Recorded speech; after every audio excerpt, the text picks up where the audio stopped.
Bonsoir à toutes et à tous. J'espère que vous avez passé une bonne semaine, que tout va bien pour vous et que vous n'êtes pas affectés par ces tempêtes successives et ces inondations qu'il y a actuellement partout. Aujourd'hui, nous allons parler des abcès du pied du cheval. Alors, comme les animaux ne parlent pas, c'est vrai que c'est beaucoup plus compliqué pour savoir exactement ce qu'ils ont. Alors, par contre, quand un cheval a un abcès, ça se voit assez rapidement, puisqu'il y a une boiterie brutale, importante, un pied sur lequel le cheval, le poney, l'âne ou autre équidé ne s'appuie que d'une façon extrêmement rapide. Il sera donc facile de détecter quel pied est atteint, lequel a un problème qui l'handicape à ce point. Alors examinez le pied bien sûr, c'est logique, le dessous du sabot afin de voir si un caillou ou un objet n'est pas resté coincé au niveau de la sole, ce qui peut le gêner ou le faire souffrir. Si par contre, quand vous prenez son pied, le boulet, le sabot sont chauds, il y a sûrement une infection, une blessure ou un abcès. Un boitement soudain, douloureux, un pied chaud sont les signes de cette infection bactérienne. L'abcès qu'il faut traiter rapidement parce que votre cheval souffre beaucoup et ça l'handicape vraiment pour marcher. D'ailleurs, il n'a même plus envie de marcher. Il est vraiment malheureux face à cela.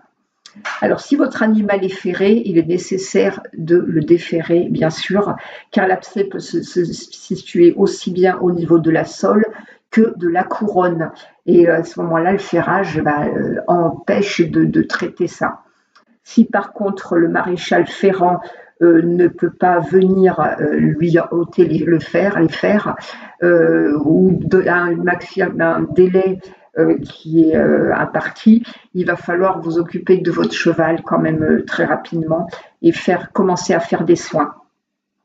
Il se peut aussi que vous n'ayez pas l'envie ou la force ou le courage, ou c'est pas une force de courage, mais vous vous sentez peut-être pas capable de traiter cet abcès.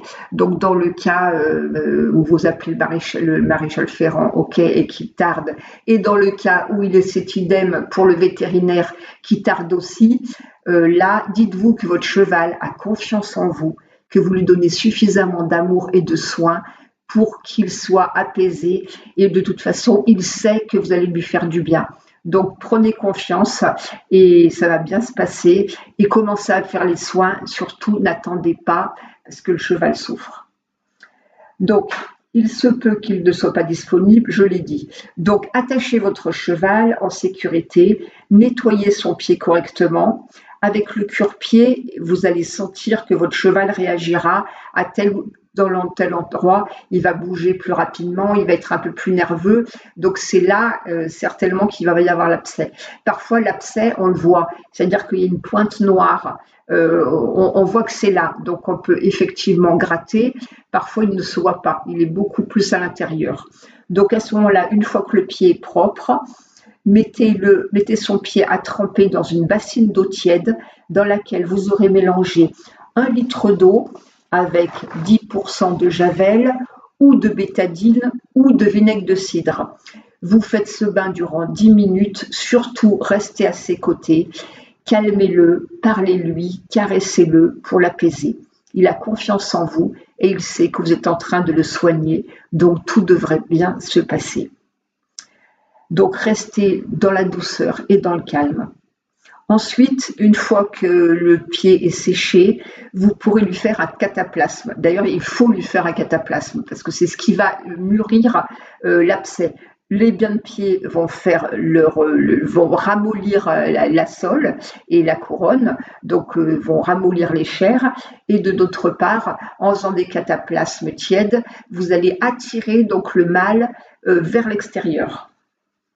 Donc mélangez 1/3 de bol d'argile verte avec de l'eau chaude. L'eau chaude, quand je dis l'eau chaude, attention, pas brûler le cheval. Donc entre tiède et chaud, mais de façon à ne pas le brûler, parce que la réaction serait violente et là il commencerait à se méfier. Donc une eau chaude tempérée, 2 cuillères à soupe de graines de lin broyées, auxquelles vous pourrez ajouter, alors selon ce que vous avez, 3 gouttes d'huile essentielle de cannelier, 3 gouttes d'huile essentielle de giroflier, 1 cuillère d'huile de coco pour les vertus antibactériennes et anti-inflammatoires, Si vous n'avez pas d'huile essentielle, prenez de la poudre de cannelle, donc mettez-en une cuillère à soupe et vous pouvez également faire un cataplasme avec 2 cuillères à soupe de graines de lin que vous aurez fait bouillir avec de l'eau et vous pourrez ajouter, selon ce que vous avez dans vos armoires, une cuillère de miel, 3 gouttes d'eucalyptus citronné, 3 gouttes de titri, une cuillère de thym, de l'origan, une cuillère à soupe d'huile d'olive ou d'huile de coco, 3 gouttes d'huile essentielle d'adjuvant, 3 gouttes de laurier noble ou 3 gouttes de lavande aspic. Donc vous faites un petit mélange. De toute façon, les chevaux réagissent très très bien au niveau des huiles essentielles et on arrive vraiment à les soigner dans tous les domaines avec les huiles essentielles. Moi, ça fait 25 ans, même plus, 30 ans, que je les soigne avec des huiles essentielles et ça fonctionne très très bien, quel que soit donc ce qu'ils ont. Donc c'est important que vous en ayez sous la main pour divers types de problèmes. Donc que vous ayez une petite pharmacie avec plusieurs huiles essentielles pour les maux quotidiens.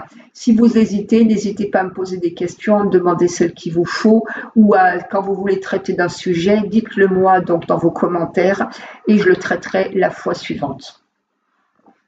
Ce qui est important aussi, c'est que vous laissiez une fois que cela, vous allez le faire donc 2 à 3 fois par jour. Hein, aussi bien les bains de pieds que les cataplasmes, l'un ou l'autre selon ce que vous avez. En tout cas, et que le cataplasme doit être tiède pour justement mûrir. Et une fois que vous avez donc fait ce cataplasme sous son pied au niveau de la sole et de la couronne, vous mettez donc un plastique et vous bandez le pied et laissez votre cheval au chaud, au sec, au repos. Voilà. Pour plus d'efficacité, il faut toujours traiter l'intérieur et l'extérieur. Donc, dans ces grains, dans les portions que vous lui donnez matin et soir, ajoutez donc 2 fois par jour, selon ce que vous avez, 2 cuillères à soupe de curcuma, une petite cuillère de gingembre, une cuillère à soupe de cannelle et donnez-lui également 4 gélules midi et soir de lapacho. Le lapacho, c'est une poudre que généralement on prend en gélule et vraiment, je vous en ai déjà parlé, elle fait des merveilles. Donc dans ce cas d'abcès, elle va renforcer son système immunitaire. C'est un très très bon antibactérien, il contient des minéraux, des oligo-éléments et c'est un anti-inflammatoire efficace. Donc voilà, vous savez tout, vous pouvez donc aujourd'hui traiter votre cheval, traiter son abcès. Sachez qu'une fois que l'abcès est mûri, en 48 heures, la douleur donc disparaît et que ce traitement, il faut le faire durant une dizaine de jours. Voilà. Même quand l'abcès a mûri et que le pus s'écoule, continuez donc nettoyez bien le pus, laissez-le bien sortir et une fois qu'il est bien sorti, que vous l'avez bien raclé, vous faites vos soins et cela pendant une dizaine de jours jusqu'à ce que tout rentre dans l'ordre, qu'il n'y ait plus d'écoulement et que votre cheval, que vous sentez qu'il est bien et qu'il peut marcher de nouveau sans boiter. À très bientôt, n'hésitez pas à mettre des commentaires, n'hésitez pas à mettre un petit pouce si vous avez aimé, car c'est toujours encourageant. Prenez bien soin de vous et prenez soin de vos animaux qui font partie de notre famille et qui nous apportent tant de choses. À très bientôt.